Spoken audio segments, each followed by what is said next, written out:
রোশনাই ধারাবাহিকের আজকের পর্বে আপনারা দেখতে পাবেন সুরমা ম্যাডাম রোশনাকে বিয়ে দেওয়ার জন্য তার জন্য পাত্র নিয়ে আসে। তখন বাড়ির সবাই যখন পাত্রের সাথে কথা বলছিল, তখন মিনি দৌড়ে এসে সবার সামনে বলে, এমা এটা রোশনার জামাই, এটা তো বুড়ো।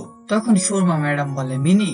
অন্যদিকে দেখা যায় আর্নব তার অফিসে বসে ভাবছে, আজকে তো রোশনাইকে দেখতে আসবে, ওরা কার সাথে রোশনাইকে বিয়ে দিচ্ছে সেটাকে আমাকে জানতে হবে, কারণ মেয়েটাকে আমি এ বাড়িতে নিয়ে এসেছিলাম। আর সুরমা ম্যাডাম তো রোশনাই কখনো ভালো চায় না। তারপর যখন আর্নকের কলিগরা আর্নককে বলে আজকে তার প্রেজেন্টেশন আছে এবং তার সাথে বড় স্যারের একটি মিটিং আছে, তখন আর্নক সবকিছু ক্যান্সেল করে দিয়ে রোশনাইয়ের ছেলে দেখার জন্য বাড়িতে চলে যায়। তখন আর্নক বাড়িতে গিয়ে দেখে রোশনাই বসে আছে আর তাকে দেখার জন্য পাত্রপক্ষ বাড়িতে এসেছে। তখন আর্নক সবাইকে বলে, মেয়ে তো ঠিক আছে, তাহলে পাত্র কোনটা? তখন আর্নক যখন পাত্রকে দেখতে পায়, তখন আর্নক অবাক হয়ে যায়। হ্যাঁ বন্ধুরা, রোশনাই ধারাবাহিকের আজকের পর্বে যদি এমনটা হয়, আপনাদের কেমন লাগবে কমেন্ট করে জানাতে ভুলবেন না।